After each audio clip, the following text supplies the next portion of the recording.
January 31st, 1968, 3 o'clock in the morning. In the darkened streets of Saigon, the capital of South Vietnam, 19 Viet Cong sappers move silently toward their target, the United States Embassy. They're dressed in civilian clothes, carrying satchel charges and automatic weapons hidden under their shirts. Most South Vietnamese soldiers are home celebrating Tet, the Vietnamese Lunar New Year. The streets are quiet except for the sound of distant fireworks, celebrations of the holiday that millions of Vietnamese families are observing tonight. The sappers reach the embassy compound on Thong Nhat Boulevard. This is the symbol of American power in Vietnam, a 6-story concrete fortress completed just months earlier at a cost of $2.6 million. The embassy is supposed to be impregnable, defended by Marine guards, surrounded by an 8-foot wall topped with barbed wire and concertina. Everyone says the Viet Cong could never attack it. Everyone is wrong. Make sure you subscribe to our channel to discover more untold stories from history. At exactly 3:07, the sappers blow a hole in the embassy wall with plastic explosives. The blast echoes through the empty streets, and suddenly automatic weapons fire erupts. The sappers pour through the breach and into the embassy compound. Marine guards inside the main building react immediately, locking the heavy teak doors and returning fire through the windows. The radio crackles with the code phrase that will shock the world. "They're coming in! They're coming in! Help me! Help me!" For the next 6 hours, 19 Viet Cong fighters will hold the embassy grounds, trading fire with Marines barricaded inside the building, and with American reinforcements arriving from outside. All 19 sappers will die, either shot by Marines or killed when they detonate their own explosives. 5 Americans will be killed and several wounded. The Viet Cong will never actually enter the embassy building itself. By 9:15 in the morning, the compound will be secured, the bodies cleared away, and Ambassador Ellsworth Bunker will walk through blood-stained grounds to survey the damage. Militarily, the attack on the U.S. Embassy is a complete failure. The sappers accomplish nothing except their own deaths. They don't capture the building. They don't kill the ambassador. They don't even delay embassy operations for more than a few hours. But militarily doesn't matter anymore. What matters is that American television cameras capture the fighting, that reporters broadcast images of dead Viet Cong lying in the embassy courtyard, that the American people watching their morning news see what's impossible: enemy soldiers attacking the U.S. Embassy in the heart of Saigon. Because the embassy attack isn't an isolated incident.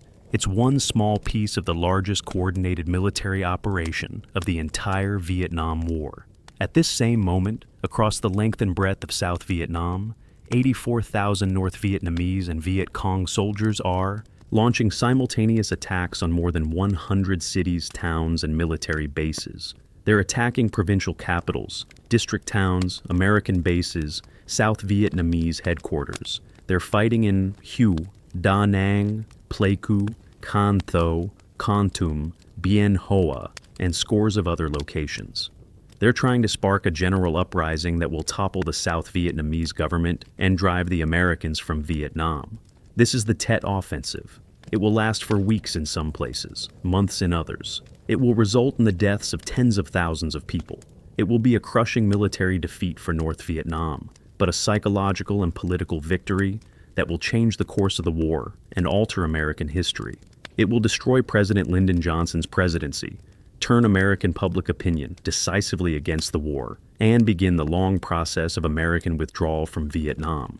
The Tet Offensive is the battle that everyone remembers from the Vietnam War, not because of its military significance, but because of what it represented. The moment when the American people realized their government had been lying to them about how the war was going. The moment when victory stopped seeming possible. The moment when the question changed from, "How do we win?" to, "How do we get out?" To understand the Tet Offensive, you have to understand what most Americans believed about the war in late 1967. They believed the United States was winning. They believed victory was in sight. They believed it because that's what their government told them, what their military commanders assured them, what they saw on television and read in newspapers. By the end of 1967, the United States has been fighting in Vietnam for over 2 years, ever since large-scale American ground combat forces arrived in March 1965. The buildup has been massive and continuous. By December 1967, there are 486,000 American troops in South Vietnam.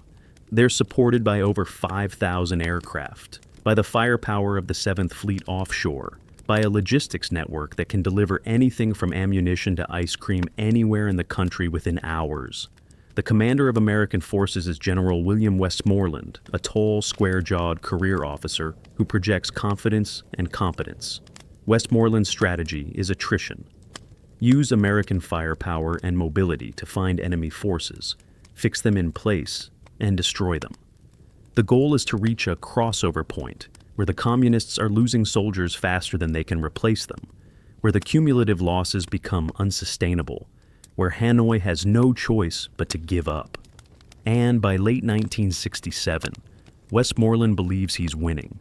His staff estimates that the communists lost over 54,000 soldiers killed in 1967, reducing their strength in South Vietnam to about 220,000 troops. American and South Vietnamese forces have won virtually every major engagement. The kill ratios are extraordinarily one-sided. 10 enemy soldiers killed for every American death when battles actually occur. The communists are being pushed back from populated areas into remote border regions. Their capacity to conduct large-scale operations seems to be declining. In November 1967, Westmoreland returns to Washington to address Congress and meet with President Johnson. His message is optimistic. He tells Congress that the enemy's hopes are bankrupt, that we have reached an important point where the end begins to come into view. He says that in 2 years or less, the enemy's military operations will cease to be a threat to American forces, and the South Vietnamese army will be able to take over the burden of fighting. The light at the end of the tunnel is visible. The American media largely accepts this narrative. Time magazine's cover story in late 1967 is titled, "The War Goes Better." NBC correspondent Frank McGee reports that the war is being won and declares that the time has come to speak more positively about the progress that's being made. Even journalists skeptical of official optimism acknowledge that American forces are winning the military war, even if the political situation remains problematic. The American public wants to believe this good news. The war has been going on for years. Over 15,000 Americans have died. Hundreds of thousands of young men have been drafted and sent to Vietnam. Billions of dollars have been spent. Anti-war protests are growing larger and more intense. The nation is dividing over Vietnam.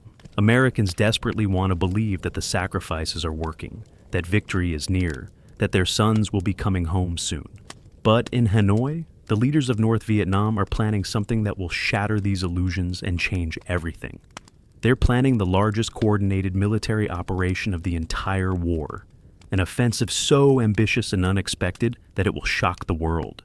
They're planning to attack everywhere at once, to strike during the most sacred Vietnamese holiday, to prove that the Americans are not winning and that victory is nowhere in sight. The planning begins in the summer of 1967 at meetings of the Politburo in Hanoi. The North Vietnamese leadership recognizes that their strategy of protracted guerrilla warfare isn't working fast enough. American firepower is inflicting terrible casualties on their forces. The bombing of North Vietnam is causing economic disruption and civilian suffering.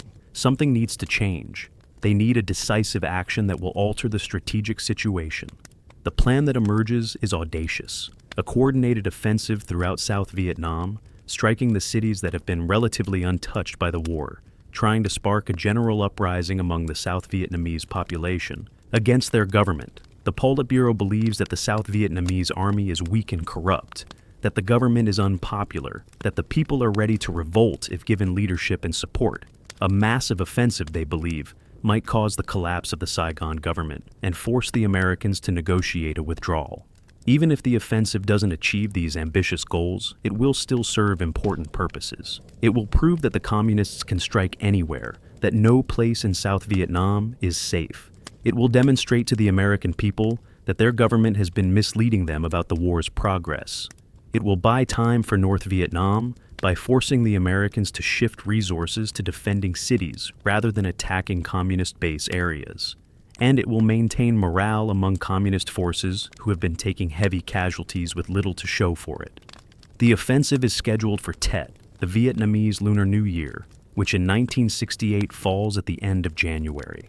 Tet is the most important holiday in Vietnamese culture, a time when families gather, when work stops, when even wars traditionally pause. Both sides have observed informal ceasefires during Tet in previous years. Attacking during Tet will be shocking and unexpected, and half of the South Vietnamese army will be on leave, visiting their families for the holiday. The North Vietnamese begin an elaborate deception operation to disguise their intentions.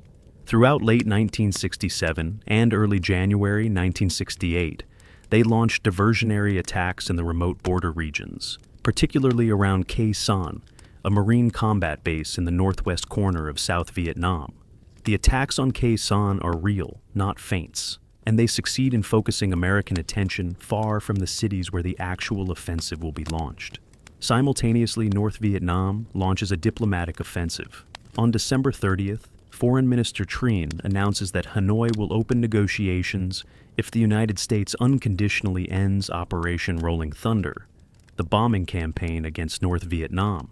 This announcement provokes a flurry of diplomatic activity in the last weeks of December and early January. American officials debate whether this is a genuine peace initiative or just propaganda. The diplomatic maneuvering helps disguise the military preparations for the offensive. The logistics effort is massive. 81,000 tons of supplies and 200,000 troops, including 7 complete infantry regiments and 20 independent battalions, infiltrate into South Vietnam, from sanctuaries in Cambodia and Laos, and from North Vietnam itself. They bring new weapons, AK-47 assault rifles to replace older weapons, B-40 rocket-propelled grenades that can destroy bunkers and vehicles, mortars, and machine guns. They pre-position ammunition and supplies in caches near their targets. They conduct reconnaissance of the cities and bases they'll attack. This massive buildup doesn't go entirely unnoticed. American and South Vietnamese intelligence detect increased enemy activity. Radio intercepts suggest something big is planned. The Viet Cong are issuing new weapons to their units. North Vietnamese regulars are moving south in larger numbers. But intelligence analysts disagree about what it all means. Some believe a major offensive is coming. Others think it's just more of the same border attacks. Nobody predicts the actual scale and scope of what's about to happen. In mid-January, Westmoreland becomes increasingly concerned about Khe Sanh. North Vietnamese forces are massing around the isolated Marine base, and intelligence suggests they might be planning a major assault, possibly trying to recreate their victory over the French at Dien Bien Phu in 1954. Westmoreland shifts resources to reinforce Khe Sanh and prepare for a battle there. This is exactly what the North Vietnamese want him to do: focus on the remote highlands while they prepare to strike the cities. On January 20th, North Vietnamese forces begin shelling Khe Sanh. The siege of Khe Sanh has begun, and it will continue for 77 days, becoming one of the most famous battles of the war. But Khe Sanh is a diversion. The real target is everywhere else. While American attention is fixed on 6,000 Marines defending an isolated combat base, 84,000 communist soldiers are preparing to attack more than 100 cities across South Vietnam. Some warnings do get through. On January 30th, the South Vietnamese government receives intelligence that attacks on major cities are planned for that night. They cancel the Tet ceasefire in some areas and put forces on alert. But it's too late. Half the South Vietnamese army is already on leave. Units that aren't on leave are undermanned and scattered. The Americans get some warning too, but they're focused on Khe Sanh and don't fully appreciate what's about to happen. In the early morning hours of January 30th, Communist forces prematurely attack several cities in the Central Highlands, including Da Nang, Pleiku, and Nha Trang. These attacks are a mistake. The offensive was supposed to begin on January 31st, but some units didn't get the postponement order. The premature attacks alert the Allies that something major is happening, but there's no time to prepare adequately. And then, at 3 in the morning, on January 31st, 1968, the full offensive begins. The attacks begin almost simultaneously across South Vietnam. In Saigon, the 19 sappers assault the U.S. Embassy, while other Viet Cong units attack the Presidential Palace, the South Vietnamese military headquarters, Tan Son Nhat Air Base, and the South Vietnamese Navy headquarters. Firefights erupt throughout the city as Viet Cong units emerge from hiding and attack their assigned targets. In Hue, Vietnam's ancient imperial capital, 10,000 North Vietnamese and Viet Cong troops storm into the city under cover of darkness. They quickly overwhelm the light South Vietnamese garrison and seize control of most of the city, including the Imperial Citadel, the massive fortress that dominates Hue. The communist flag is raised over the citadel, and communist soldiers begin systematically hunting for South Vietnamese officials, military officers, intellectuals, and anyone associated with the government. What follows in Hue will be a massacre. In the Mekong Delta, Viet Cong forces attack Can Tho, Mai Tho, Ben Tre, and dozens of other towns. In the Central Highlands, attacks continue on Pleiku, Kontum, and Ban Mae Thuot. Along the coast, Da Nang, Quy Non, and Nha Trang come under assault. In the Central Highlands near Cambodia, communist forces attack Tay Ninh. At Bien Hoa Air Base, the largest American air base in South Vietnam, rockets and mortars rain down on parked aircraft. The scope and scale of the attacks are staggering. Over 100 cities, towns, and military installations are hit simultaneously or within hours of each other. 36 of South Vietnam's 44 provincial capitals are attacked. 5 of the 6 largest cities are under assault. Virtually every major American base is targeted. The coordination is remarkable. This is not a series of unrelated attacks, but a carefully planned campaign executed across an entire country at once. The initial hours are chaotic. South Vietnamese and American forces are caught off guard, undermanned because of Tet holiday leave, scattered and unable to coordinate. Communist forces have the initiative. They're inside the cities, attacking from concealment, striking targets that aren't prepared for attack. In many places, they achieve complete surprise and quickly seize their objectives. But the attackers face immediate problems. The general uprising they hoped for doesn't happen. The South Vietnamese people don't join the communist forces or rise up against their government. In most places, civilians flee the fighting or huddle in their homes, terrified. The Viet Cong political cadres who were supposed to organize popular uprisings find no support. The entire premise of the offensive, that the South Vietnamese population is ready to overthrow their government, proves to be false. The South Vietnamese army, despite being caught by surprise and undermanned, doesn't collapse. Units that are on duty fight back immediately. Officers on leave rush back to their units. Within hours, South Vietnamese forces are organizing counterattacks. They fight harder and more effectively than the communists expected. The ARVN has been derided by American advisors as poorly motivated and incompetent, but during Tet, they proved those assessments wrong. American forces respond with overwhelming firepower. Artillery pounds communist positions. Attack helicopters strafe enemy forces in the open. Fighter bombers drop. Bombs and napalm on enemy-held areas. The massive American logistics system swings into action, rushing ammunition, reinforcements, and supplies to wherever they're needed. American forces do what they do best: bring to bear enormous amounts of firepower and destroy anything in their way. In Saigon, the fighting spreads through Cholon, the Chinese district, where Viet Cong forces have occupied several blocks. American and South Vietnamese forces blast them out, building by building, using tanks, artillery, and airstrikes in the middle of a densely populated urban area. The destruction is enormous. Thousands of civilians are killed or wounded. Tens of thousands are made homeless. Much of Cholon is reduced to rubble, but the Viet Cong are driven out or killed. At Tan Son Nhut Air Base, Viet Cong forces penetrate the perimeter and fight their way to within sight of the runways. American MPs, Air Force Security Police, and ARVN units counterattack, and after intense fighting, the Viet Cong are pushed back. The runway is never seriously threatened, and air operations continue throughout the battle. But the psychological impact is significant. The enemy attacked the busiest airbase in the world and fought on the tarmac. At the presidential palace, Viet Cong sappers blow a hole in the wall and fight their way into the grounds. South Vietnamese forces defending the palace repel the attack after fierce fighting. President Thieu is not in the palace. He's at the military headquarters coordinating the defense of the city. But the symbolism is powerful. The palace, the seat of South Vietnamese government, came under direct assault. Throughout Saigon, firefights erupt and continue for hours. Viet Cong units are surrounded and destroyed one by one. By the end of January 31st, the first day of the offensive, the communists have been driven out of most of Saigon. Small units continue fighting in Cholon for weeks, but the main attacks have been defeated. The cost is high. 246 American soldiers dead on January 31st alone, making it the bloodiest single day of the entire war for American forces. South Vietnamese losses are similar. Communist losses are in the thousands. But the real battle for Saigon isn't being fought in the streets. It's being fought in the minds of Americans watching television thousands of miles away. And that battle, the communists are winning.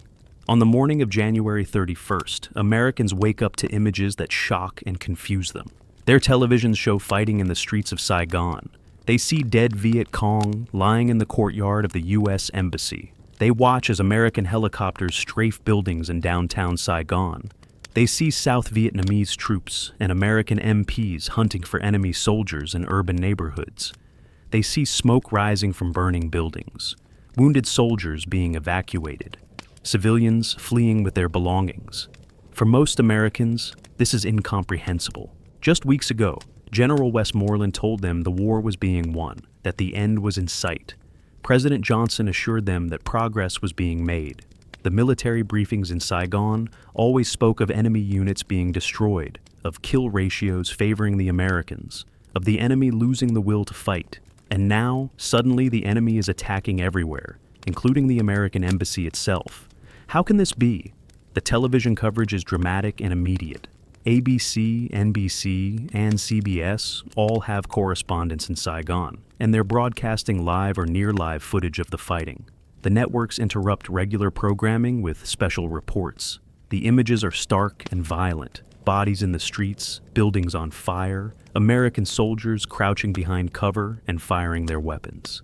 This isn't sanitized war footage showing American technological superiority. This is urban combat, messy and brutal, and very much not won. One piece of footage becomes particularly infamous. On February 1st, South Vietnamese Police Chief General Nguyen Ngoc Loan encounters a Viet Cong prisoner being held by his men on a Saigon street. Without hesitation, Loan draws his pistol and shoots the prisoner in the head at point-blank range. An NBC cameraman captures the execution on film. The footage airs on American television that evening, showing the moment of death in graphic detail. The image shocks the American public and becomes one of the most memorable and controversial images of the entire war. The print media is equally stark. The front page of the New York Times on February 1st shows a dead Viet Cong soldier lying in the garden of the American embassy. The headline reads, "Foe invades U.S. Saigon Embassy." Time magazine's cover shows a Marine with a bandaged head, eyes vacant with exhaustion, captioned, "The Agony of Khe Sanh." Newsweek's cover is even more direct. Vietnam, the war at home. The message is clear, the war is not going well. The media coverage emphasizes the surprise and scope of the attacks. Reporters describe how the Viet Cong penetrated the embassy grounds, how they attacked the presidential palace, how they're fighting in dozens of cities simultaneously. They interview American soldiers who express shock that the enemy could launch such attacks. They show American officers scrambling to organize defenses and coordinate counterattacks. The coverage conveys chaos, surprise, and the sense that the situation is out of control. Military briefings in Saigon try to counter this narrative. The briefers, who American reporters have sarcastically nicknamed the 5 o'clock follies, emphasize that the attacks have been repelled, that enemy casualties are enormous, that the offensive is failing militarily. They point out that the Viet Cong expected a general uprising that never happened, that American and South Vietnamese forces are winning every engagement, that the enemy is being destroyed. All of this is true, but it doesn't change the fundamental perception. If we were winning, why is the enemy capable of attacking more than 100 cities at once? The disconnect between the official narrative and what people are seeing on their television screens is profound. For months, the Johnson administration has been conducting a public relations campaign to convince Americans that the war is being won. Vice President Hubert Humphrey spoke of progress. Ambassador Bunker spoke of momentum. General Westmoreland spoke of light at the end of the tunnel, and now the tunnel appears to be full of enemy soldiers attacking American positions. Some reporters begin to question whether they've been misled, whether the optimistic assessments they have been given have any basis in reality. David Halberstam of the New York Times, already skeptical of official pronouncements, becomes openly critical. Peter Arnett of the Associated Press writes stories that emphasize the ferocity of the fighting and the scale of the attacks. Television correspondents, broadcasting in real time from battle zones, convey the chaos and violence without the filter of military briefings. The most significant media intervention comes later, on February 27th, when Walter Cronkite, the most trusted man in American journalism, anchors a special broadcast on CBS titled Report from Vietnam. Cronkite had traveled to Vietnam to see the situation for himself after the Tet Offensive began. What he saw convinced him that the war was unwinnable, that the optimistic assessments from Washington were wrong, that the only rational course was to negotiate an end to the conflict. In his broadcast, Cronkite speaks carefully and deliberately. He says that it seems now more certain than ever that the bloody experience of Vietnam is to end in a stalemate. He says that we have been too often disappointed by the optimism of the American leaders to have faith in the silver linings they find in the darkest clouds. He recommends negotiations as the only rational way out. Coming from Cronkite, whose credibility with the American public is unmatched, this assessment is devastating. President Johnson, watching the broadcast in the White House, reportedly says, "If I've lost Cronkite, I've lost Middle America." It's not entirely clear if Johnson actually said this, but it captures the significance of the moment. Walter Cronkite, not an anti-war activist or a radical, but the epitome of mainstream American journalism, has publicly declared that the war cannot be won. If Cronkite believes this, millions of Americans will believe it too. The media coverage of Tet transforms American public opinion. Before Tet, Americans were divided on the war, but generally supported the effort. After Tet, a majority believes the war is not being won and wants to find a way out. The percentage of Americans who identify as hawks supporting the war drops from 62% in January 1968 to 41% by March. The percentage identifying as doves opposing the war rises correspondingly. This shift in public opinion will have profound political consequences. It will make escalation of the war politically impossible. It will destroy Lyndon Johnson's presidency. It will make Vietnam the central issue in the 1968 presidential campaign. It will begin the long process of American withdrawal from Vietnam. And all of this flows directly from the media coverage of the Tet Offensive, from the images on television and in newspapers that convinced Americans their government had been lying to them. While the fighting in Saigon grabs headlines because of the embassy attack, the battle that will prove to be the longest and bloodiest of the Tet Offensive is unfolding 200 miles to the north in the ancient city of Hue. This battle will last not hours or days but weeks, becoming the longest single battle of the Vietnam War and one of the most intense urban combat operations in American military history. Hue is Vietnam's cultural and historical heart. For centuries, it was the imperial capital, home to Vietnamese emperors and the center of Vietnamese civilization. The city sits astride the Perfume River, divided into the Old City north of the river and the New City to the south. The Old City contains the Imperial Citadel, a massive fortress built in the early 1800s on the model of Beijing's Forbidden City. The citadel's walls are over 20 feet high and 16 feet thick, surrounded by a moat. Within the citadel are palaces, temples, gardens, and government buildings, many of them irreplaceable cultural treasures. In January 1968, Hue has a population of about 140,000 civilians. The city has been relatively untouched by the war. There's no major American base in Hue, just a small advisory compound south of the river. The South Vietnamese maintain a division headquarters and other military facilities in the citadel, but the garrison is not large. Hue feels safe, civilized, removed from the war that's ravaging the countryside. At 3:30 in the morning, on January 31st, this sense of safety is shattered. 10,000 North Vietnamese and Viet Cong troops storm into Hue from multiple directions.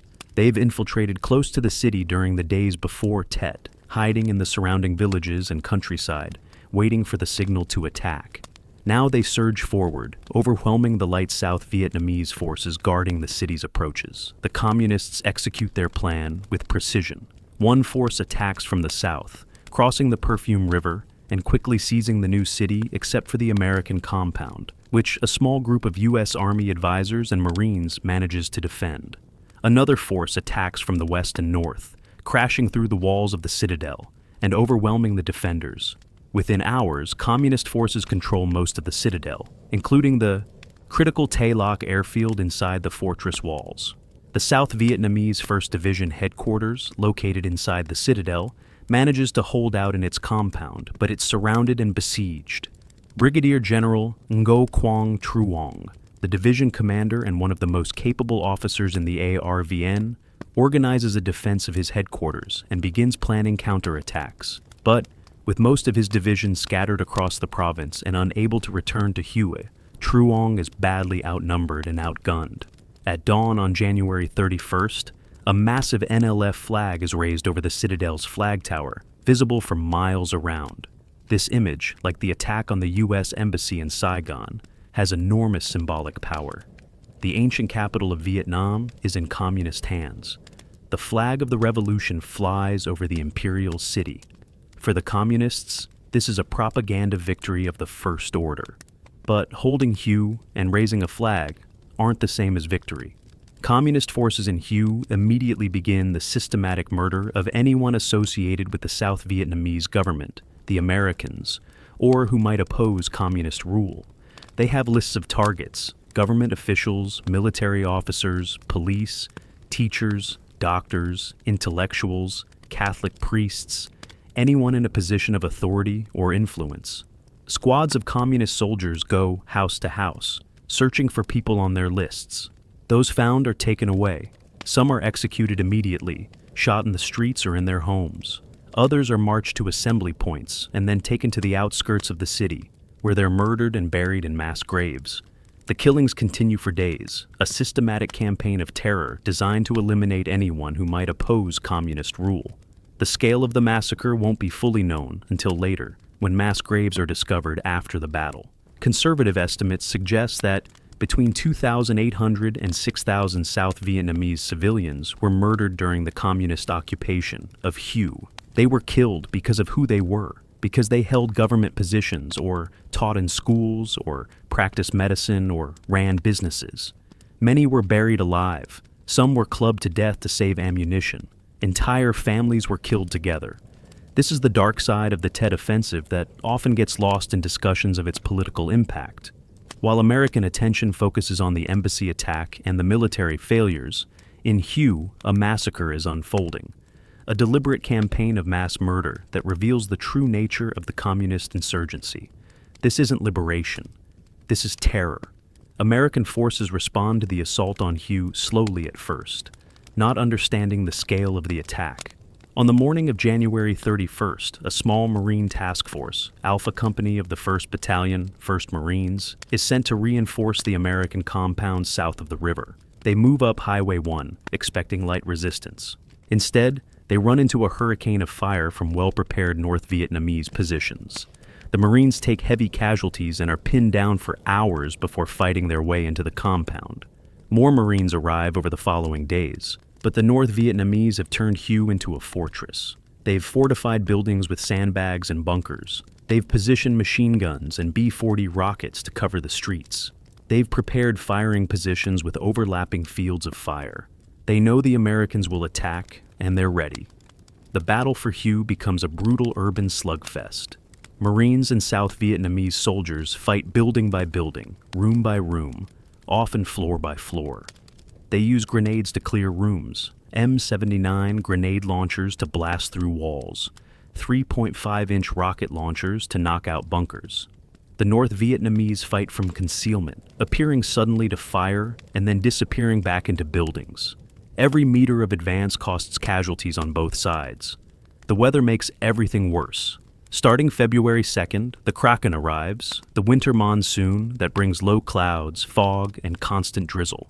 Visibility drops to near zero. Air support becomes impossible. Artillery is limited because forward observers can't see to direct fire. The Marines have to fight without the massive firepower advantage they normally enjoy. It's just rifle against rifle, grenade against grenade, soldier against soldier, in the ruins of an ancient city. The Marines use tanks to support the infantry, but tanks in urban combat are vulnerable. North Vietnamese troops attack them with B-40 rockets and satchel charges. Some tanks are disabled or destroyed. The Marines learn to use tanks carefully, keeping them moving, supporting them with infantry, never leaving them isolated where they can be swarmed by enemy soldiers with explosives. South of the river, Marines of the 1st and 5th Regiments fight for 2 weeks to clear the new city. They advance a block at a time, sometimes just a single building in a day of fighting. The North Vietnamese defend tenaciously, making the Marines pay for every meter. The destruction is tremendous. Artillery, tank fire, and demolitions reduce entire neighborhoods to rubble. By the time the new city is secured on February 10th, much of it has been destroyed. North of the river, inside the citadel, the fighting is even worse. South Vietnamese units, reinforced by Marines, attack the North Vietnamese positions inside the fortress walls. The citadel is a maze of walls, buildings, gardens, and courtyards, all now turned into battlegrounds.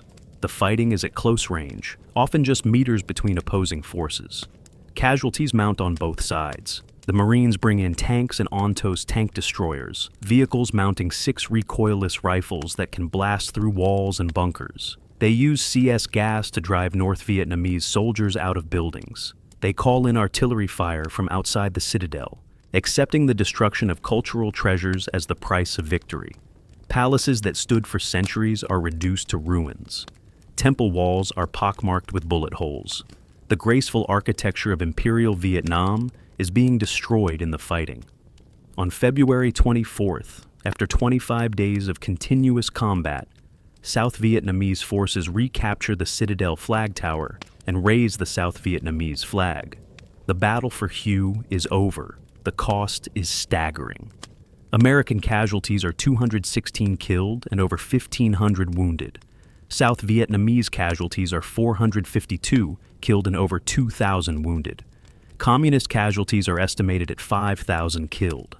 Civilian casualties are in the thousands, including those murdered by the communists and those killed in the fighting.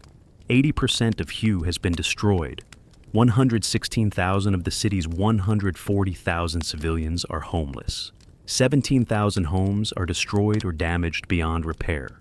The cultural treasures of the imperial city are ruins. The beautiful city on the Perfume River, the pride of Vietnamese civilization, has been turned into a wasteland. The Battle of Hue becomes one of the most famous and controversial battles of the Vietnam War. For the Marines and South Vietnamese soldiers who fought there, it's a hard-won victory against a determined enemy in terrible conditions. For the American public watching the battle unfold on television, seeing footage of Marines fighting in the streets, it's another piece of evidence that the war is not going well. And for the Vietnamese people, both North and South, Hue becomes a symbol of the war's brutality and the terrible cost, paid by civilians caught between the opposing forces. While the battles rage in the cities, another drama is unfolding in the remote northwest corner of South Vietnam at Khe Sanh Combat Base. The siege of Khe Sanh is both part of the Tet Offensive and separate from it, a deliberate diversion designed to draw American attention away from the cities, but also a genuine attempt to overrun an American position and inflict a major defeat.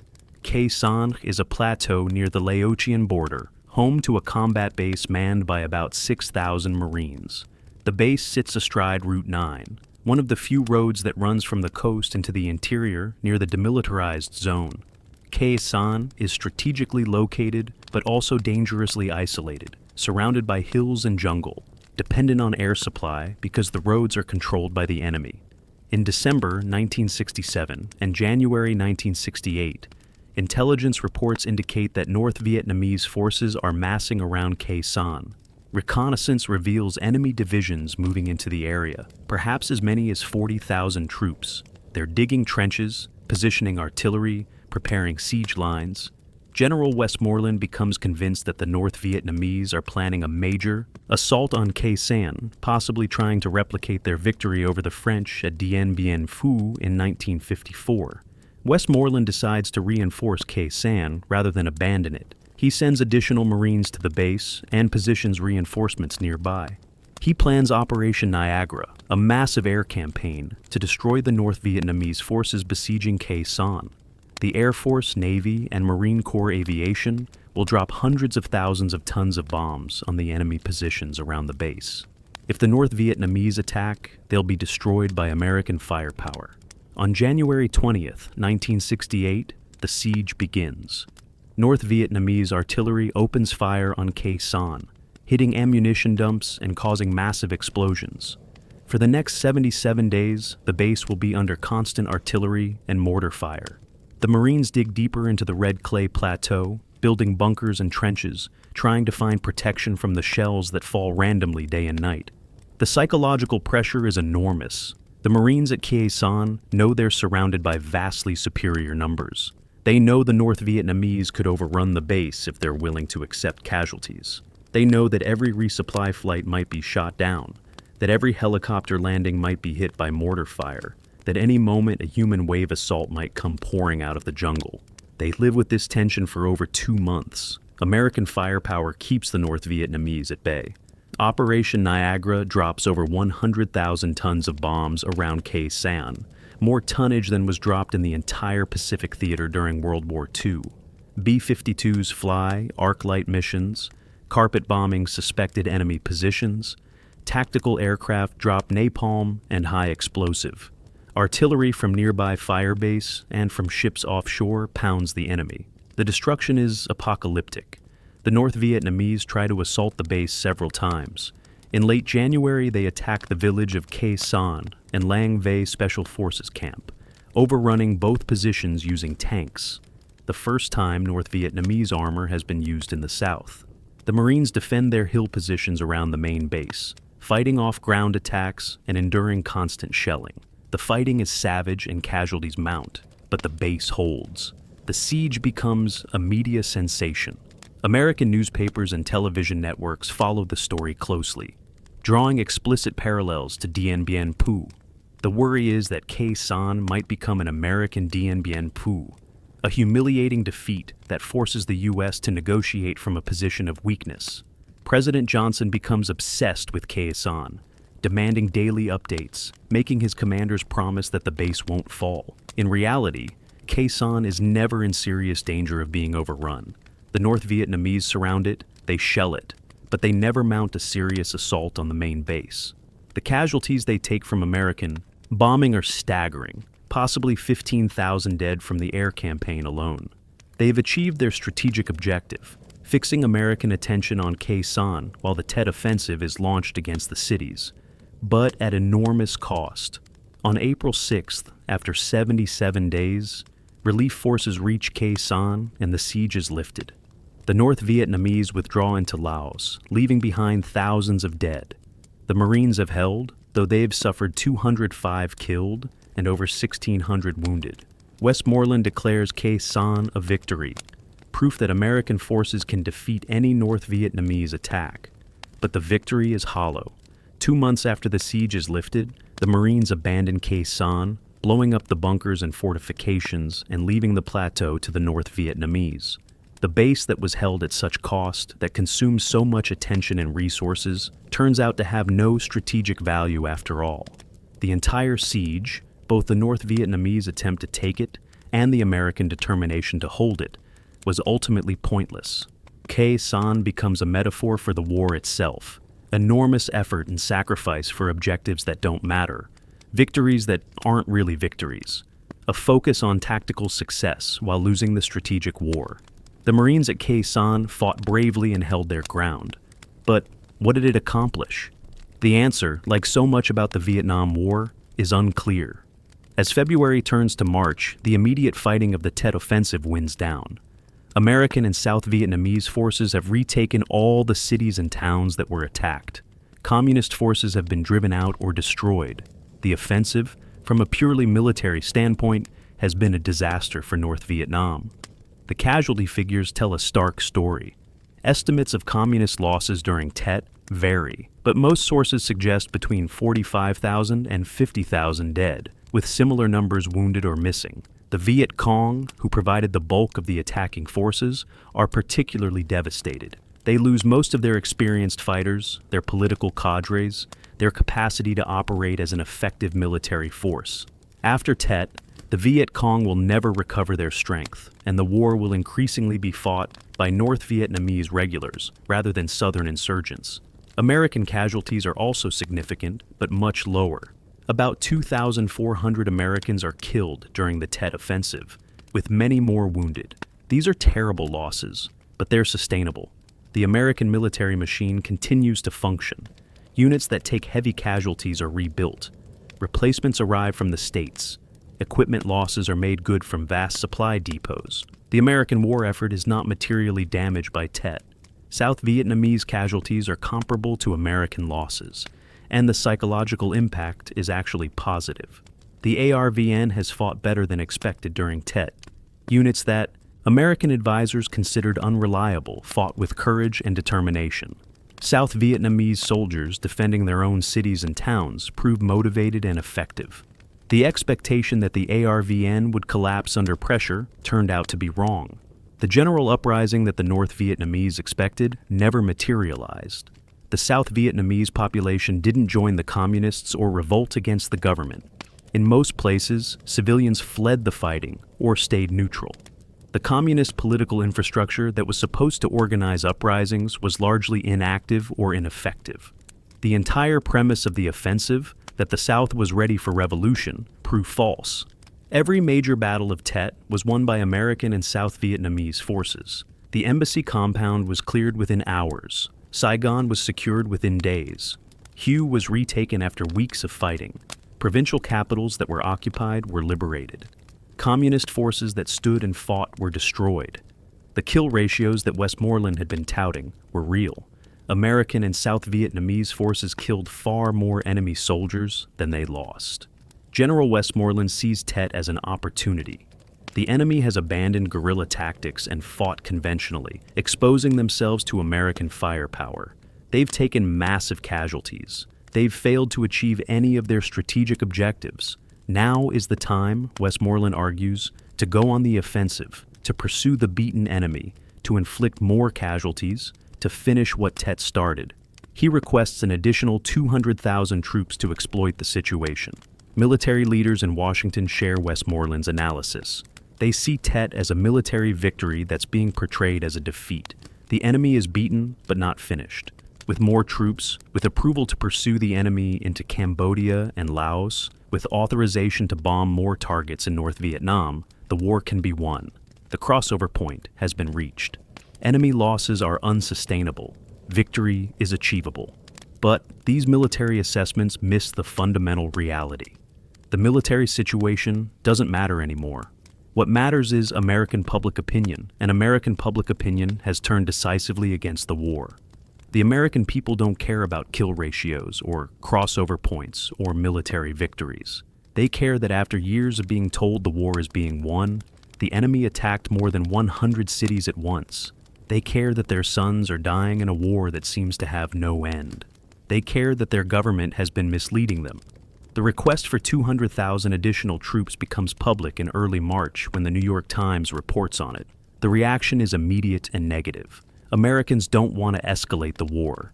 They don't want to send more troops to Vietnam. They want to find a way out. The political impact of the troop request is devastating, confirming the perception that the war is going badly and that the military's demands are open-ended. Anti-war protests intensify. In March, over 150,000 people march in New York City protesting the war. Similar marches occur in other major cities. College campuses erupt in protests and demonstrations. Draft card burning becomes common. The chant, "Hey, hey, LBJ, how many kids did you kill today?" follows President Johnson wherever he goes. The country is tearing itself apart over Vietnam. Political leaders begin to distance themselves from the war.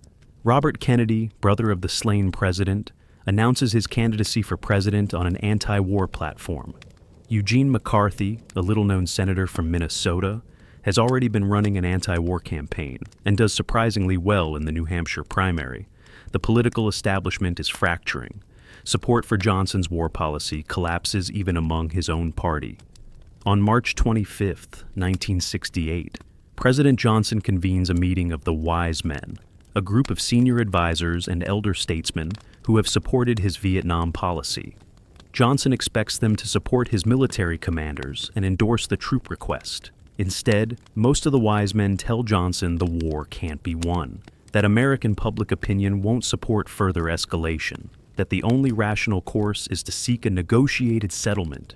Johnson is shocked and shaken. If these men, hawks, and establishment figures have lost faith in the war, then the political situation is hopeless. 6 days later, on March 31, 1968, President Johnson addresses the nation on television. He announces a partial halt to the bombing of North Vietnam. He calls on North Vietnam to come to the negotiating table. And then, in the speech's stunning conclusion, he announces that he will not seek re-election. Johnson, broken by Vietnam, is withdrawing from politics. The Tet Offensive hasn't just changed the war, it's destroyed a presidency. The fighting of the Tet Offensive doesn't end neatly after the initial attacks in late January and early February. It continues in waves, in what military historians call mini-Tet, a series of follow-up attacks that stretch through the spring and summer of 1968. On May 5th, Communist forces launch another coordinated offensive, attacking over 100 targets again. In August, they attack for a third time. Each wave is smaller than the one before, but each proves that despite massive casualties, the Communists can still mount significant operations. The sustained fighting makes 1968 the deadliest year of the war for American forces. 16,592 Americans are killed in Vietnam during 1968, more than any other year of the war. May 1968 is the single bloodiest month, with over 2,400 American deaths. Month after month, the casualty figures mount. Week after week, American Sandest families receive the telegram they dread. We regret to inform you that your son has been killed in action. South Vietnamese casualties are even higher. The ARVN loses over 27,000 soldiers killed during 1968. Civilian casualties are in the tens of thousands, perhaps as many as 100,000 killed during the year of fighting. Hundreds of thousands more are wounded. Millions are displaced from their homes. The refugee problem becomes overwhelming as civilians flee combat zones and destroyed cities. The physical destruction is immense. Hue is in ruins. Large sections of Saigon's Cho Lan district are destroyed. Ben Tre, a provincial capital in the Mekong Delta, is so badly damaged that an American officer makes the infamous statement, "It became necessary to destroy the town to save it." This quote, reported by journalist Peter Arnett, becomes one of the most memorable and controversial of the entire war, seeming to capture the absurdity of causing massive destruction while claiming to protect people. Across South Vietnam, the infrastructure is shattered. Roads are cratered, bridges are down, power plants are damaged, water systems are disrupted, schools and hospitals are destroyed or damaged. The economic impact is severe. Agricultural production drops as farmers flee their fields. Businesses close. The South Vietnamese economy, already dependent on American aid, becomes even more reliant on foreign support just to provide basic services. The American military response to Tet is to intensify operations. Throughout 1968, American and South Vietnamese forces conduct aggressive sweeps through areas where Communist forces are suspected to be regrouping. These operations result in more combat, more casualties on both sides, more destruction. The war that many Americans hoped would be winding down is instead intensifying. One such operation, conducted in Quang Ngai Province in March 1968, will become infamous as the My Lai Massacre. On March 16th, soldiers of Charlie Company, 1st Battalion, 20th Infantry Regiment enter the village of My Lai searching for Viet Cong. Finding no enemy soldiers, they murder between 347 and 504 unarmed civilians, mostly women, children, and elderly men. The massacre is covered up by military authorities and won't become public knowledge until November 1969, when investigative journalist Seymour Hersh breaks the story. My Lai represents the dark side of the frustration and anger that pervades American forces after Tet. Soldiers who have seen their buddies killed, who face an enemy that hides among civilians, who are told to win hearts and minds while being attacked from villages. Some soldiers snap. They stop discriminating between enemy combatants and civilians. They commit atrocities. My Lai is the most notorious example, but it's not isolated. The breakdown of discipline and moral clarity is one of Tet's hidden casualties. The battle for public opinion continues throughout 1968. The Johnson administration tries to regain control of the narrative, emphasizing military victories, pointing to enemy casualties, arguing that Tet was actually a defeat for the communists. But the damage is done.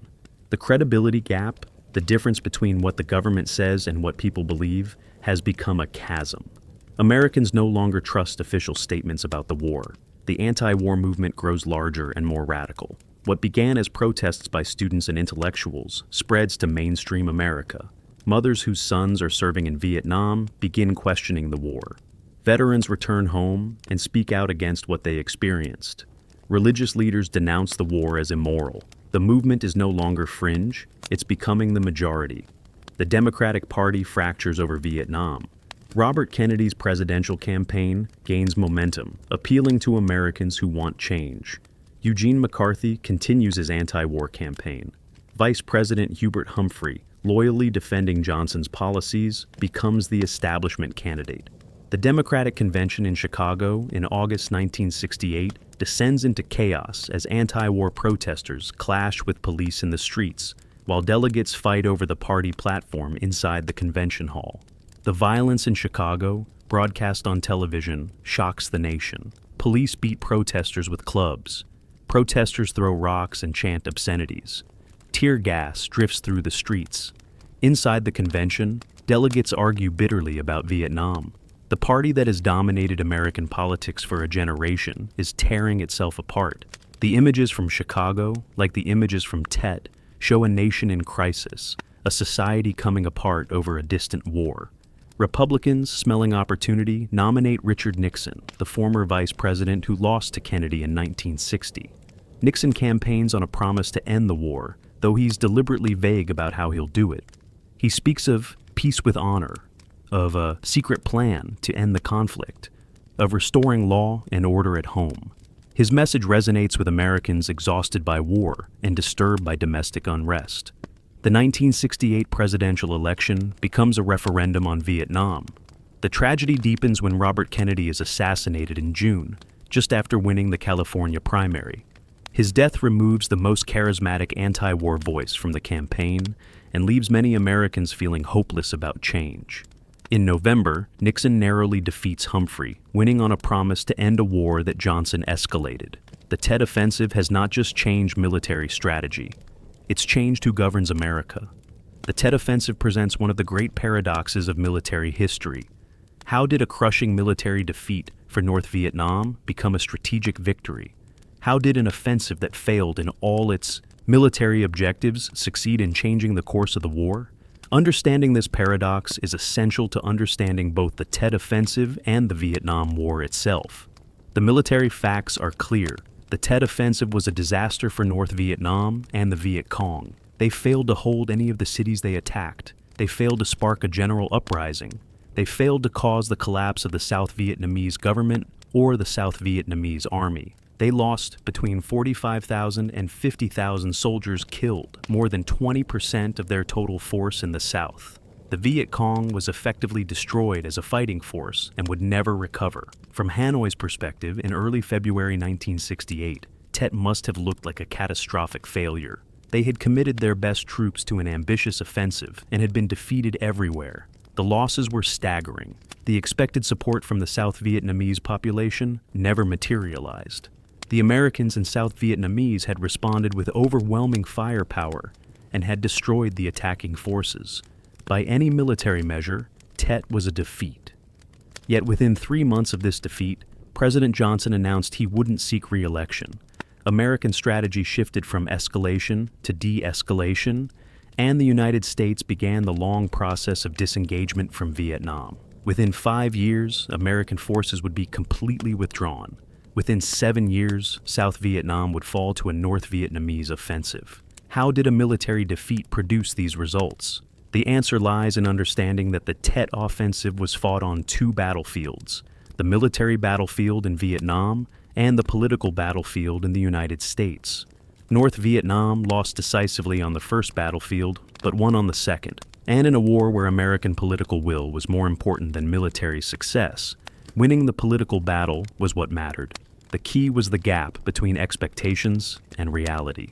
In late 1967, the Johnson administration had created expectations that the war was being won, that victory was near, that American troops might soon come home. These expectations were based on real military progress. The communists were taking heavy casualties.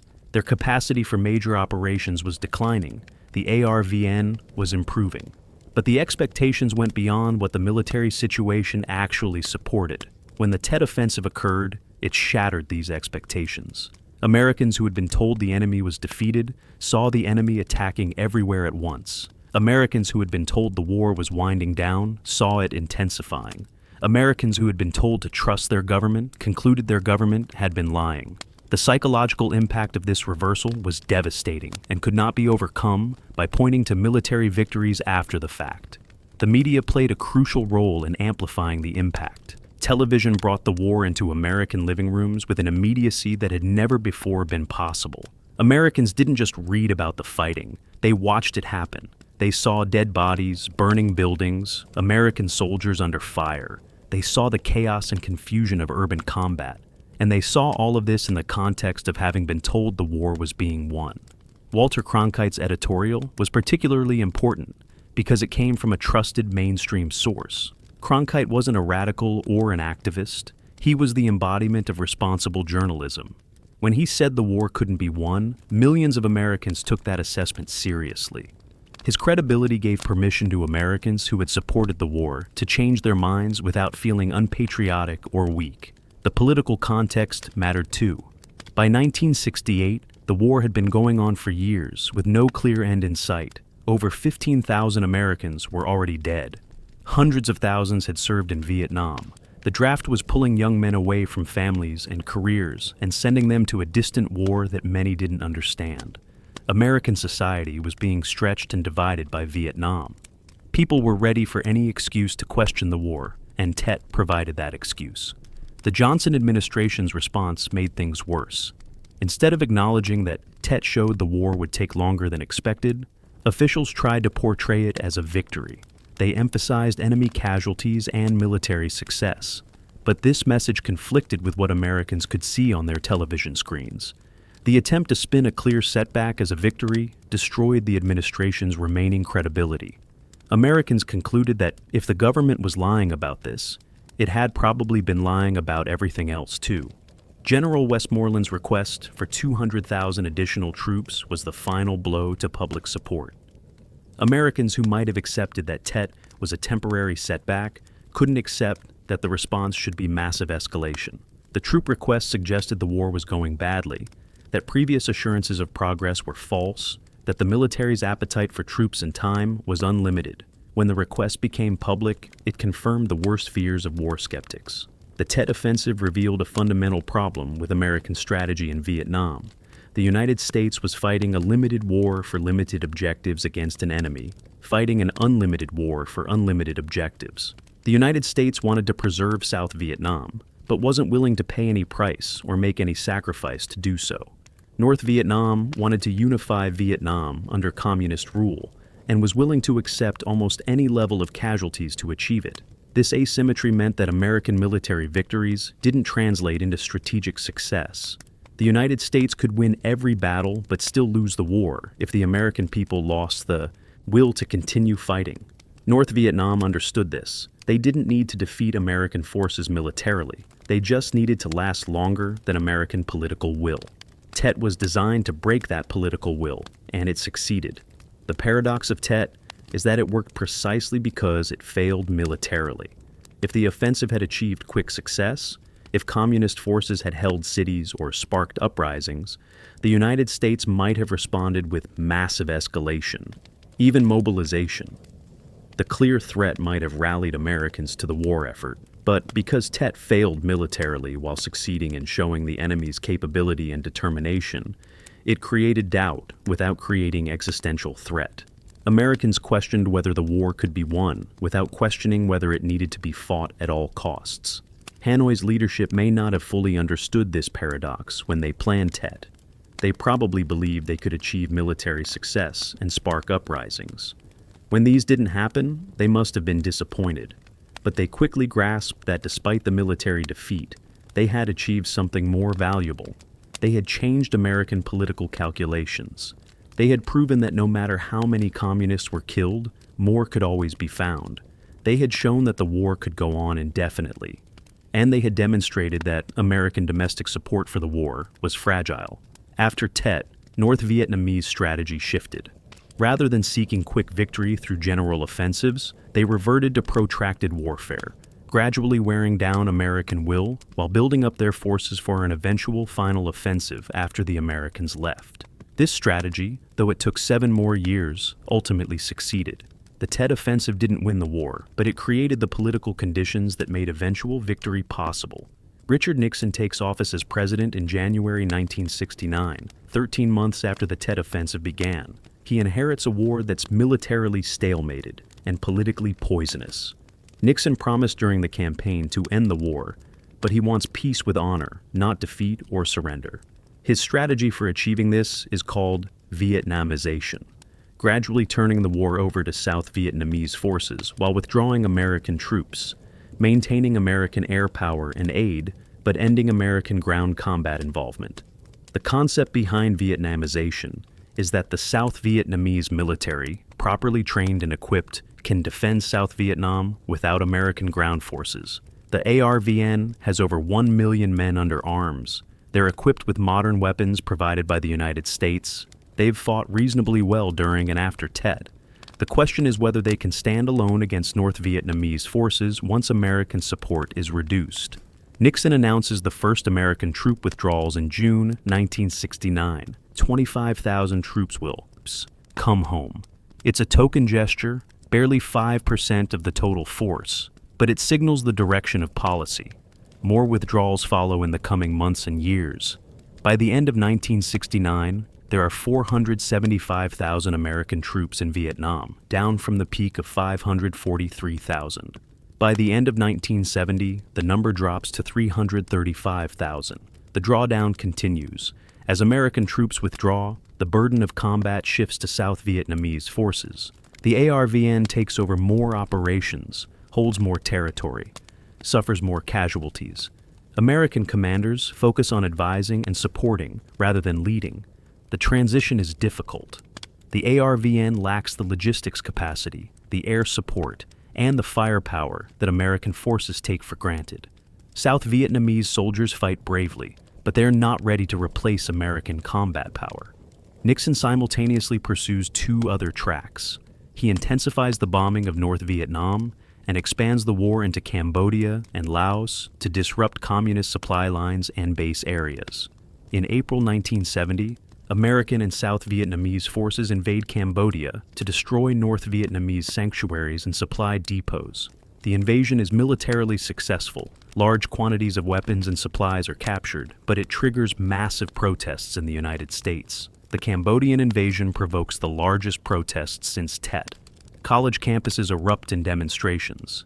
At Kent State University in Ohio on May 4, 1970, National Guard troops fire into a crowd of protesters, killing 4 students and wounding 9 others. The Kent State shootings shock the nation and intensify anti-war sentiment. 10 days later, at Jackson State College in Mississippi, police fire on student protesters, killing 2 and wounding 12. The violence at home matches the violence abroad. Nixon also pursues negotiations with North Vietnam. Secret talks between Henry Kissinger, Nixon's national security advisor, and Le Duc Tho, representing Hanoi, begin in 1969 and continue for years. The negotiations are difficult. North Vietnam demands complete American withdrawal and the removal of the South Vietnamese government. The United States demands that North Vietnam withdraw its forces from the South and recognize South Vietnam's independence. Neither side is willing to make the concessions the other demands. Throughout this period, the war continues. American troops still in Vietnam continue fighting and dying. The last major American ground offensive, Operation Dewey Canyon 2 Lam Sun. 7/19 occurs in February 1971, when South Vietnamese forces, supported by American air power and artillery, invade Laos to cut the Ho Chi Minh Trail. The operation is a failure. South Vietnamese forces take heavy casualties and are forced to retreat. The failure raises doubts about whether Vietnamization can succeed. The war drags on through 1971 and 1972. American troop levels continue to decline. By the end of 1972, only 24,000 American troops remain in Vietnam, almost all in support or advisory roles. American combat involvement is effectively over, but the war itself isn't over. North Vietnamese forces remain in the south. Fighting continues between the ARVN and communist forces. The difference is that Americans are no longer doing most of the dying. In March 1972, North Vietnam launches the Easter Offensive, a massive conventional invasion across the DMZ into South Vietnam. 120,000 North Vietnamese troops, supported by tanks and artillery, attack in 3 different areas. The offensive initially makes gains, overrunning forward ARVN positions and threatening major cities. The South Vietnamese army teeters on the edge of collapse. Nixon responds with massive American air power. Operation Linebacker, an intensive bombing campaign against North Vietnam, is launched. B-52s and tactical aircraft bomb transportation networks, fuel depots, and military installations in North Vietnam. The United States also mines Haiphong Harbor, North Vietnam's main port, cutting off supplies from the Soviet Union and China. The bombing, combined with stiffening ARVN resistance, stops the Easter Offensive. By September, South Vietnamese forces have recaptured most lost territory. The Easter Offensive and its defeat convince both sides that neither can win militarily. North Vietnam has proven it can launch major offensives, but can't succeed when facing American air power. South Vietnam has proven it can defend with American air support, but might collapse without it. This stalemate pushes both sides towards serious negotiations. In October 1972, just before the American presidential election, Kissinger announces that peace is at hand. He has reached a preliminary agreement with Le Duc Tho that would end American involvement in the war. But South Vietnamese President Nguyen Van Thieu refuses to accept the agreement, believing it abandons South Vietnam to eventual conquest. The agreement collapses, and fighting continues. After Nixon's re-election in November 1972, he orders Operation Linebacker 2, the Christmas bombing, an intensive 11-day bombing campaign against Hanoi and Haiphong in December. The bombing is the heaviest of the war, with B-52s flying round-the-clock missions against North Vietnamese targets. 15 B-52s are shot down, and 93 American airmen are killed, captured, or missing. But the bombing forces North Vietnam back to the negotiating table. In January 1973, the Paris Peace Accords are signed. The agreement provides for a ceasefire, the withdrawal of all remaining American forces, and the return of American prisoners of war. Crucially, it allows North Vietnamese forces to remain in South Vietnam, giving them a significant military advantage. Nixon promises President Thieu that the United States will respond with force if North Vietnam violates the agreement. It's a promise Nixon won't be able to keep. American troops complete their withdrawal by March 1973. The last American combat soldiers leave Vietnam, and the last American prisoners of war are released from captivity in North Vietnam. After 8 years of ground combat involvement, after 58,220 Americans killed, after billions of dollars spent, after the division of American society, the United States is out of the war. But the war itself continues. The Paris Peace Accords don't bring peace. Both sides violate the agreement almost immediately. Fighting continues between South Vietnamese and North Vietnamese forces. The ceasefire exists on paper, but not in reality. North Vietnam uses the pause in American bombing to rebuild its forces and improve its supply lines. South Vietnam, still dependent on American aid, struggles to maintain its military without direct American support. The key question is whether the United States will intervene if North Vietnam launches another major offensive. Nixon had promised it would, but Nixon is increasingly consumed by the Watergate scandal. In August 1973, Congress passes the Case-Church Amendment, prohibiting American military involvement in Southeast Asia.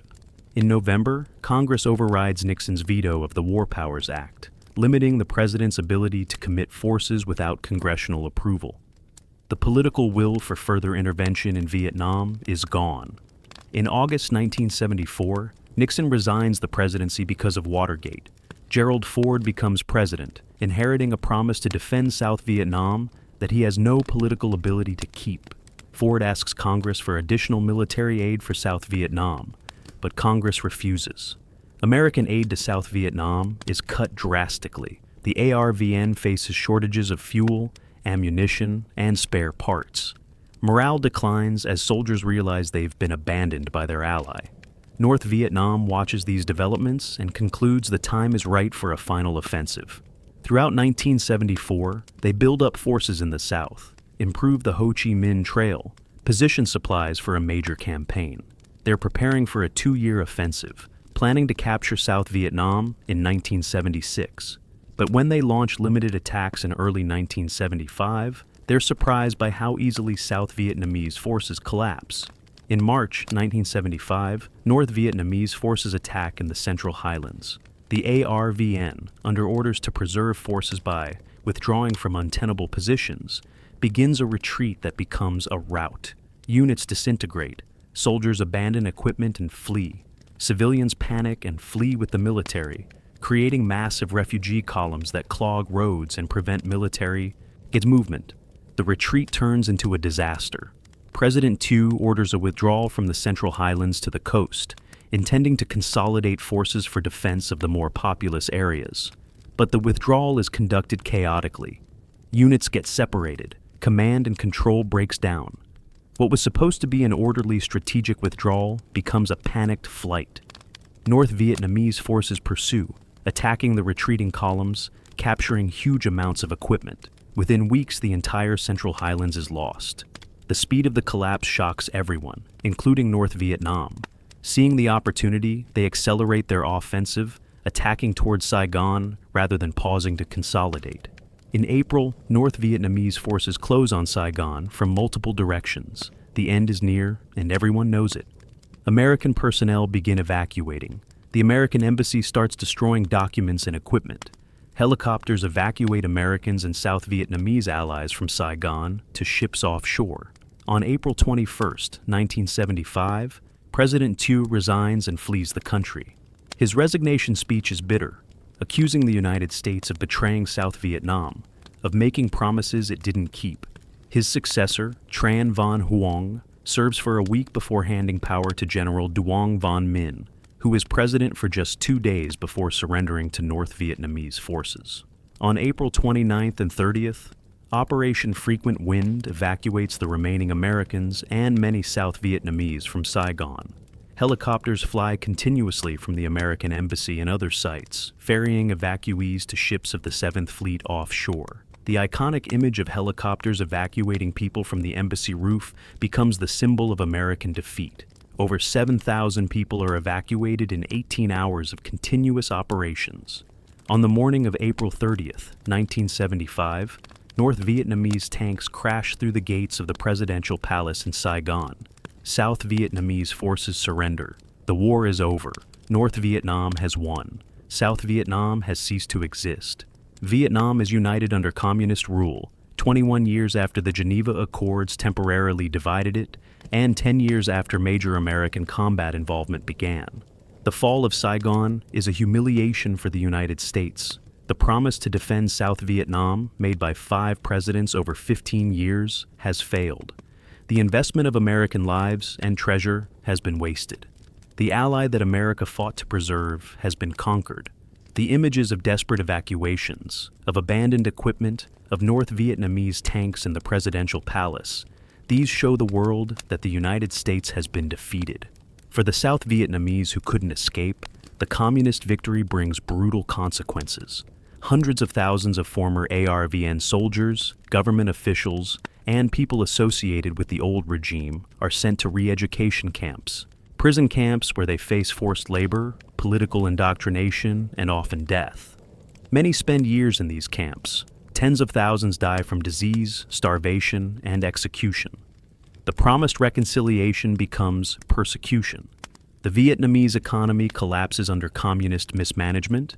The country that once exported rice faces food shortages. Consumer goods disappear. The standard of living plummets. Hundreds of thousands of Vietnamese flee the country, becoming the boat people, refugees who escape by sea in small boats, facing pirates, storms, and starvation. Many drown. Those who survive wash up on shores across Southeast Asia, seeking asylum. An estimated 800,000 Vietnamese refugees eventually resettle in the United States and other countries. The human cost of the Vietnam War is staggering. 58,220 Americans died. Over 300,000 were wounded. South Vietnam lost approximately 250,000 soldiers killed. North Vietnamese and Viet Cong losses were over 1 million killed. Civilian casualties on both sides may have been as high as 2 million. Millions more were wounded, displaced, traumatized. The war devastated Vietnam physically, economically, and socially. The damage took decades to repair. For the United States, the fall of South Vietnam raises painful questions. Was the entire war a mistake? Should America have committed ground forces in the first place? Could different strategies have succeeded? Was the investment of lives and resources justified by the attempt to prevent communist expansion, even though it failed? These questions have no easy answers, and Americans remain divided over them even today. The Tet Offensive and its aftermath fundamentally changed American foreign policy and American society in ways that persist to this day. The lessons of Tet, both real and perceived, have shaped how Americans think about war, about government credibility, about military intervention, and about the limits of American power. The most immediate legacy was the loss of faith in government. The credibility gap that opened during Tet never fully closed. Americans who felt deceived by the Johnson administration about Vietnam became skeptical of government pronouncements on all subjects. This skepticism, which grew during Watergate in the 1970s, became a permanent feature of American political culture. Trust in government, which was over 70% in the early 1960s, dropped to below 30% by the late 70s and has never recovered. The media's role in covering Tet changed how Americans view the press. Before Vietnam, the press generally accepted government explanations of events, particularly in foreign affairs. After Tet, the press became more adversarial, more skeptical, more willing to challenge official narratives. Investigative journalism became more aggressive. The relationship between government and media shifted from cooperation to confrontation. This change was reinforced by Watergate and has defined American journalism ever since. The Vietnam Syndrome, the reluctance to commit American forces abroad for fear of becoming bogged down in another unwinnable war, dominated American foreign policy for a generation. In the 1980s, President Reagan spoke of the need to overcome the Vietnam Syndrome, to restore American willingness to use military force in pursuit of national interests. But the syndrome persisted. Even the quick victory in the first Gulf War in 1991 didn't fully dispel the fear of another Vietnam. The military learned important lessons from Vietnam and Tet. The all-volunteer force, created in 1973 to replace the draft, changed the nature of American military service. The military developed new doctrines emphasizing overwhelming force, clear objectives, defined exit strategies, and maintaining public support. The Powell Doctrine, articulated by General Colin Powell in the 1990s, codified these lessons. Use force only when vital interests are at stake, only with clear objectives, only with overwhelming power, and only with public and congressional support. The Tet Offensive became a case study in military schools around the world. It demonstrated that military victory doesn't guarantee strategic success, that political will can be more important than battlefield performance. That perception can matter more than reality. Military planners learned that managing public expectations is as important as managing military operations, that the information war can be as decisive as the shooting war. For the anti-war movement, Tet was vindication. They had argued the war was unwinnable and immoral, and Tet seemed to prove them right. The movement's growth after Tet influenced not just Vietnam policy, but broader American politics. The mobilization of young people, the use of mass protests, the challenge to authority. These became models for future activist movements. The spirit of protest and skepticism toward authority that flourished after Tet shaped American political culture for decades. For veterans of Vietnam, Tet and the war's outcome created complicated feelings. Many felt they had fought well and won their battles, but had been betrayed by politicians who lacked the will to finish what they started. Others felt the war had been wrong from the beginning and that their service had been wasted. Many faced hostility or indifference when they returned home, unlike veterans of previous wars who were celebrated. The treatment of Vietnam veterans became a source of shame, leading to efforts to better support veterans of later conflicts. The Tet Offensive influenced how future presidents approached military interventions. The desire to avoid another Vietnam shaped decisions about when and how to use force. In Somalia, after casualties mounted in 1993, American forces were withdrawn for fear of mission creep and endless involvement. In the Balkans, air power was used extensively to avoid ground combat casualties. Even in Iraq and Afghanistan, the specter of Vietnam influenced strategy and public debate. Ironically, some lessons of Tet may have been mislearned.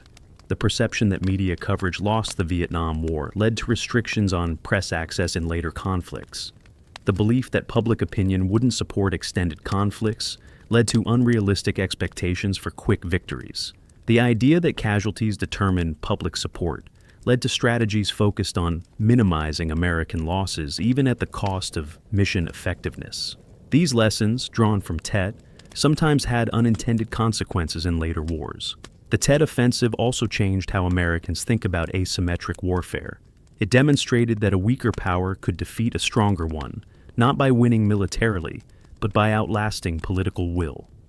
This lesson has been studied by insurgencies and terrorist organizations worldwide.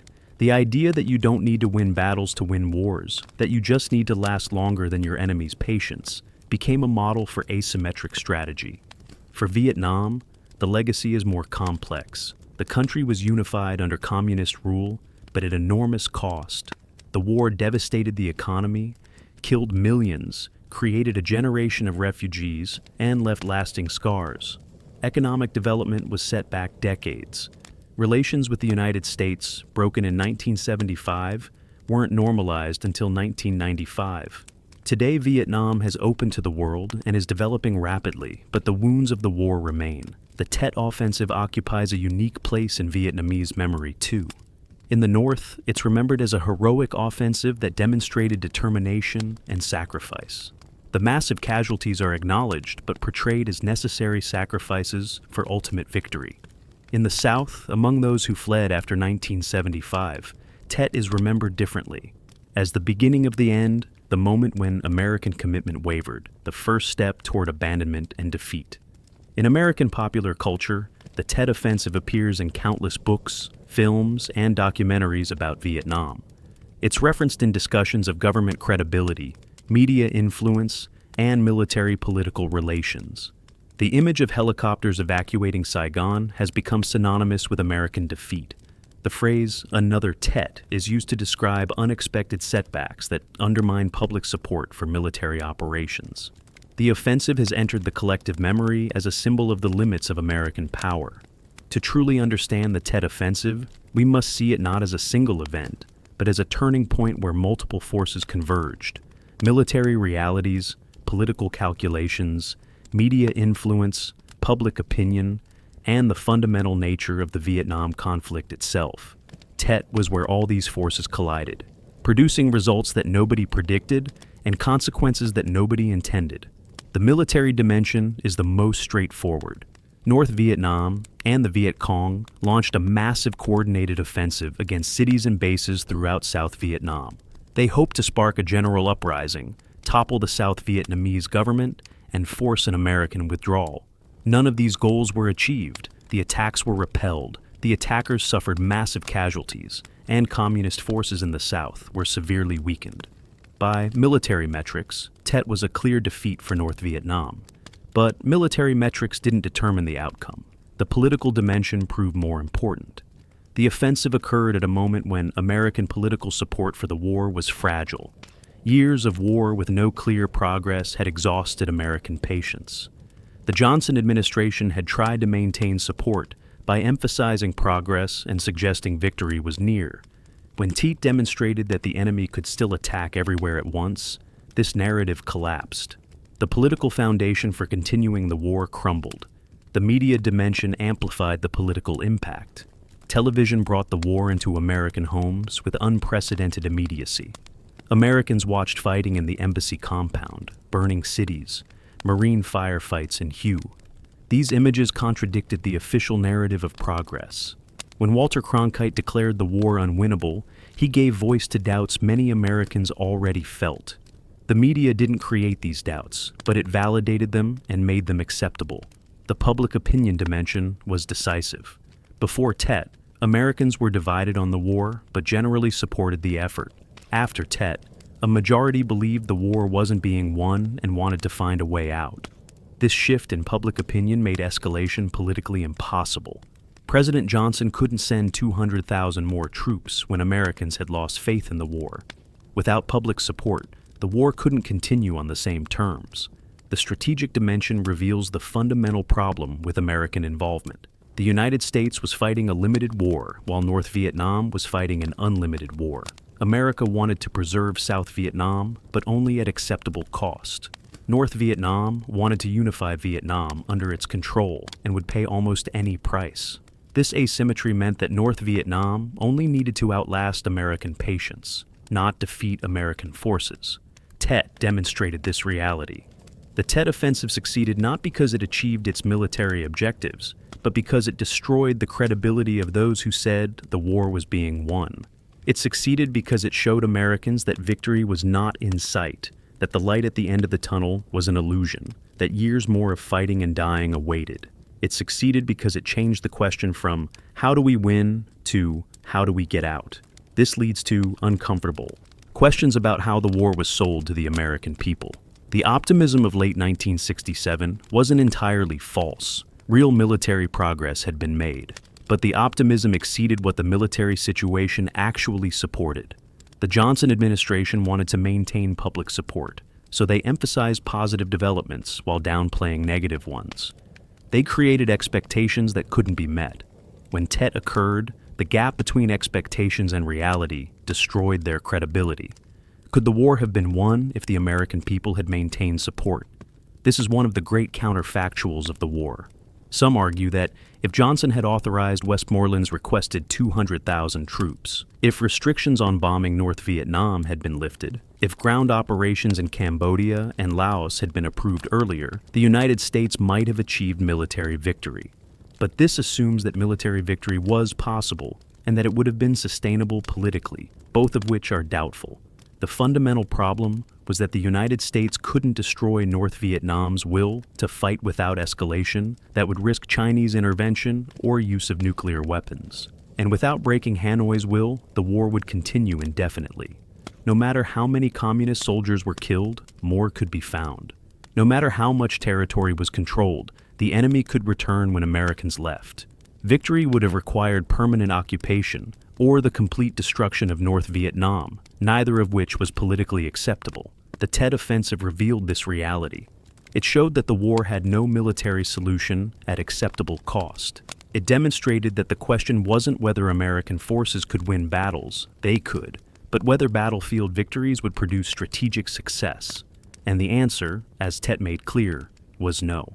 The United States could win every battle and still lose the war if American political will expired before North Vietnamese determination did. This is the ultimate lesson of Tet. In war, especially in limited war fought far from home, political will determines outcomes more than military capability. A democracy cannot sustain a protracted war without public support, regardless of military success. And public support requires not just victory, but the credible expectation of victory. Once Tet destroyed that expectation, the war became politically unsustainable, and eventual American withdrawal became inevitable. The Tet Offensive began as a desperate gamble by North Vietnam, a massive all-or-nothing offensive designed to win the war in a single stroke. It failed completely in its military objectives. The attackers were repelled everywhere. The general uprising never occurred. The South Vietnamese government and army survived. Communist forces suffered catastrophic casualties. By any military measure, Tet was a disaster for North Vietnam. Yet 7 years after this defeat, North Vietnamese tanks rolled through the streets of Saigon, and the war ended in communist victory. How did this happen? How did a military defeat produce strategic success? The answer lies in understanding what the Tet Offensive actually accomplished. It didn't win the war, but it changed American perceptions of the war in ways that made eventual victory possible. Before Tet, Americans believed their government when it said the war was being won. After Tet, they didn't. Before Tet, Americans generally supported the war effort. After Tet, a majority wanted to end it. Before Tet, escalation was an option. After Tet, only de-escalation was politically possible. Before Tet, the question was how to win. After Tet, the question was how to leave. These perceptual changes, not the battles themselves, determined the war's outcome. The Tet Offensive demonstrated the limits of military power when political will is absent. The United States possessed overwhelming military superiority. American forces could and did defeat communist forces in virtually every engagement. The kill ratios were extraordinarily lopsided. The firepower advantage was immense. None of this mattered, because the war was ultimately about whether Americans would continue supporting a distant conflict with no clear end. Tet provided the answer. They wouldn't. This makes Tet one of the most significant battles of the 20th century, not because of what happened militarily, but because of what it revealed about the nature of modern war. It showed that in an age of mass media and democratic politics, public opinion can be more decisive than battlefield victory. It demonstrated that managing expectations and maintaining credibility are as important as tactical success. It proved that a militarily weaker power can defeat a stronger one if it can outlast political will. For the 84,000 communist soldiers who attacked during Tet, most never knowing why they were being sent to certain death, the offensive was a tragedy. Thousands died in the first hours. Tens of thousands died in the following weeks. The Viet Cong was destroyed as an effective force. The survivors faced a military situation worse than before the offensive began. These soldiers sacrificed their lives for objectives that weren't achieved and didn't need to be achieved for the offensive to succeed strategically. For the American soldiers who fought during Tet, the offensive was a frustrating experience. They won their battles. They defeated the enemy. They retook the cities. They killed far more enemy soldiers than they lost. Yet they watched as American public opinion turned against the war, as their victories were portrayed as defeats, as their sacrifices seemed meaningless. Many felt betrayed by politicians and media who didn't support them, who didn't explain that they had won militarily, even if the war was being lost politically. For the South Vietnamese caught in the fighting, Tet was a catastrophe. Thousands of civilians died. Hundreds of thousands lost their homes. Major cities were devastated. The massacre at Hue showed that communist rule meant terror and death for anyone associated with the government or who had education or wealth.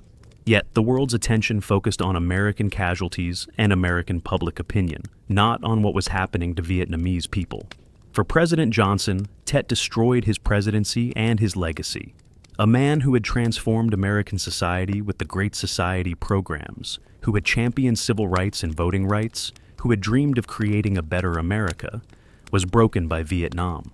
He left office a failure, remembered primarily for the war that destroyed his presidency. His dreams of domestic reform were casualties of the war as surely as the soldiers who died in combat. For America as a nation, Tet was a moment of reckoning. It forced Americans to confront the limits of their power, the consequences of their Cold War commitments, the gap between government rhetoric and reality. It shattered the consensus that had supported Cold War interventionism. It created divisions that persist today. It raised questions about the use of military force that still shape American foreign policy debates. The Tet Offensive was fought 57 years ago, but its lessons remain relevant. It stands as a warning about the importance of credibility, about managing public expectations, about understanding that military power alone cannot achieve political objectives. It demonstrates that in modern war, the battle for public opinion can be as decisive as battles on the ground. It shows that a democracy cannot sustain a war its people don't support, regardless of military success. We remember the Tet Offensive not because it was the biggest battle of the Vietnam War. Larger battles would follow. We remember it not because it had the highest casualties. Deadlier battles occurred. We remember it because it was the moment when everything changed, when the narrative flipped, when victory stopped seeming possible and the only question became how to end the war. We remember it because it showed that in modern warfare, perception can matter more than reality, and that political will can be more important than military might. 84,000 communist soldiers attacked on the night of January 30th and 31st, 1968. Most died in the fighting that followed. They achieved none of their military objectives, yet their offensive changed the course of the war and altered American history. That is the paradox and the power of the Tet Offensive. The attack that failed militarily succeeded strategically, the defeat that became a victory. The battle that showed that in modern war, winning isn't everything, or even the most important thing. The screens of American televisions on the morning of January 31st showed something impossible. Enemy soldiers inside the U.S. Embassy, compound firing at Marines, dying on the sacred ground of American diplomatic territory. Those images, broadcast into millions of American homes, did what no military victory could do. They changed minds, shifted opinions, altered political calculations. In the end, that was more powerful than any army. This is the story of the Tet Offensive.